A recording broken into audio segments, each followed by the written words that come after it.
नमस्कार दोस्तों। उत्तर प्रदेश के मुख्यमंत्री रहे और इतने बड़े प्रदेश के ऊपर अपना राज करते हुए अखिलेश यादव ने इतनी बड़ी भविष्यवाणी कर दी है कि उसके बाद भारतीय जनता पार्टी भी परेशान सी महसूस कर रही है। उनका कहना था, उन्होंने एक ट्वीट के जरिए ये अपनी बात और भविष्यवाणी सामने रखी कि 2024 के चुनाव में सारी की सारे सांसदों की सीटें भारतीय जनता पार्टी जो है कैंसिल करने जा रही है और नए लोगों को टिकटें देने की सोच रही है।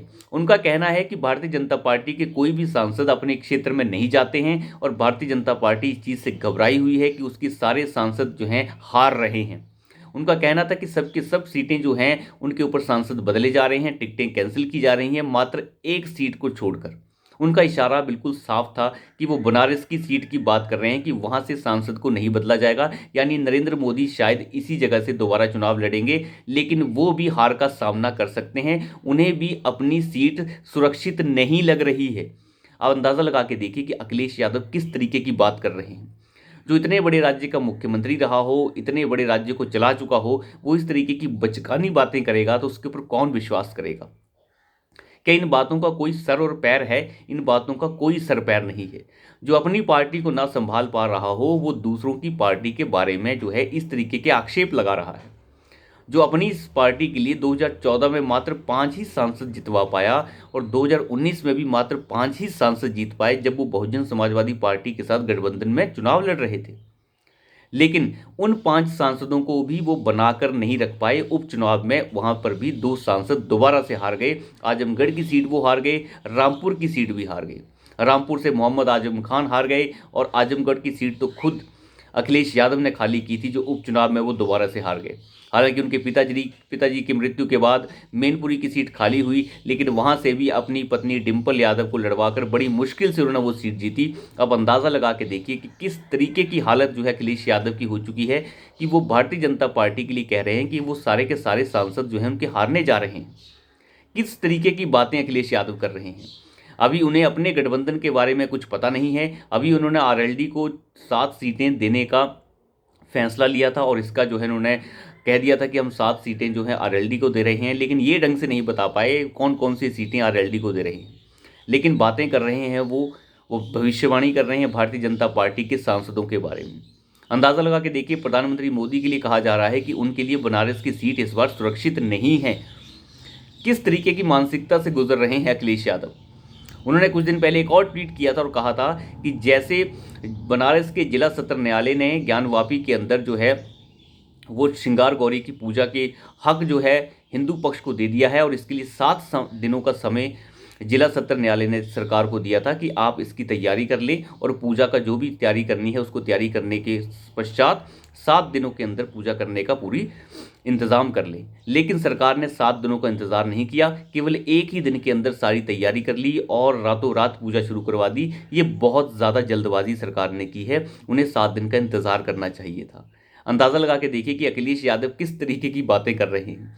उनका कहना है कि जिला सत्र न्यायालय ने जो फैसला सुनाया और 7 दिन का वक्त दिया, सरकार ने 7 दिन का वक्त नहीं लिया और मात्र एक दिन में ही सारा काम कर लिया। ये बहुत बड़ी जल्दबाजी है। क्या इस तरीके की बातें करेंगे अब अखिलेश यादव? जो राम मंदिर की प्राण प्रतिष्ठा के लिए नाप शनाप बातें कर रहे थे, अब जो है वो काशी विश्वनाथ के लिए भी इस तरीके की बातें कर रहे हैं कि वहाँ के जो पूजा अभी श्रृंगार गौरी की शुरू हुई है, उसे जो है इस तरीके से जल्दबाजी में शुरू करना नहीं चाहिए था। खैर, उनकी पीड़ा और जो दुख है वो बिल्कुल लाजमी है, क्योंकि श्रृंगार गौरी की जो पूजा बंद करवाई थी उन्हीं के पिताजी ने 1993 में इसे बंद करवाया था और ये हवाला दिया था कि हम दोबारा से अयोध्या जैसा कांड नहीं होते देखना चाहते। खैर, ये सब पीड़ा उनकी बिल्कुल लाजमी है, क्योंकि वो भी अपने पिताजी के ही पद चिन्हों पर चलना चाहते हैं। जो पार्टी वंशवाद से पूरी तरीके से ग्रस्त हो, जो पहले मुलायम यादव, अब अखिलेश यादव और इसके बाद कोई और यादव आ जाएगा, लेकिन वो पार्टी भारतीय जनता पार्टी की डेमोक्रेसी के ऊपर सवाल उठाने का काम कर रही है। भारतीय जनता पार्टी जिसमें कभी अडवाणी जी का राज था, तो कभी अटल बिहारी वाजपेयी का, तो कभी आज प्रधानमंत्री नरेंद्र मोदी का है, तो कल को किसी और का होगा। तो पहले कोई अध्यक्ष कोई और था, आज जो है नड्डा साहब हैं, कभी राजनाथ सिंह थे, तो कभी कोई और हो जाएगा। वहाँ की राजनीतिक डेमोक्रेसी, जो पार्टी के अंदर की डेमोक्रेसी है, उसके ऊपर सवाल उठाने का काम एक वंशवाद से ग्रस्त पार्टी करने की कोशिश कर रही है, जिसके अंदर अखिलेश यादव के नाम के बाहर का कोई और इंसान पार्टी का अध्यक्ष भी नहीं बन सकता। वो पार्टी सवाल उठाने की कोशिश कर रही है भारतीय जनता पार्टी के बारे में। जयप्रकाश नड्डा जो अभी भारतीय जनता पार्टी के राष्ट्रीय अध्यक्ष हैं, वो सोच भी नहीं सकते कि उनका जो कार्यकाल है वो ज़िंदगी भर के लिए है। उन्हें पता है पार्टी में बदलाव होगा और वो चले जाएंगे। प्रधानमंत्री नरेंद्र मोदी को भी पता है कि वो कुछ दिन के लिए यहाँ पे हैं, अभी प्रधानमंत्री हैं, लेकिन हमेशा के लिए नहीं रह सकते। लेकिन इन वंशवादी घटिया पार्टियों के अंदर कोई और नहीं आ सकता, लेकिन ये फिर भी सवाल उठाती हैं भारतीय जनता पार्टी के ऊपर। ये बिल्कुल सही भी है, वो इसलिए क्योंकि भारत के अंदर ऐसी मानसिकता बन गई है कि ये पार्टियां जो हैं अब पूरी तरीके से अपना राज स्थापित कर चुकी हैं। लेकिन 2014 के बाद इनके जो पूरे के पूरे राज हैं, इनकी जड़ों के अंदर मट्ठा डालने का काम नरेंद्र मोदी ने करना शुरू कर दिया था। आज आप देख सकते हैं, चाहे वो हेमंत सोरेन हो, उसके बाप शिबू सोरेन हो, अखिलेश यादव हों, चाहे उनके पिताजी मुलायम सिंह यादव हों, तेजस्वी यादव हों, उनके पिताजी जो हैं लालू यादव हों, ये सब के सब वंशवाद से ग्रस्त पार्टियां। आप कश्मीर से लेकर चले जाइए तो कन्याकुमारी तक, स्टालिन का बाप, वो सब के सब एक दूसरे के जो हैं वंशवादी पार्टी से पूरी तरीके से ग्रस्त हैं। पूरा का पूरा वंशवाद चल रहा है, लेकिन सवाल उठाया जाता है भारतीय जनता पार्टी के ऊपर। अब ये सवाल जो है इन लोगों से भी लोग करना शुरू कर देंगे कि आप अपने अंदर का हाल पहले बताइए। भारतीय जनता पार्टी के सांसद हार रहे हैं, जीत रहे हैं, वो बाद में देखेंगे।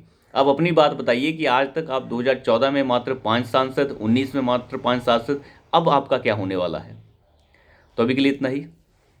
धन्यवाद।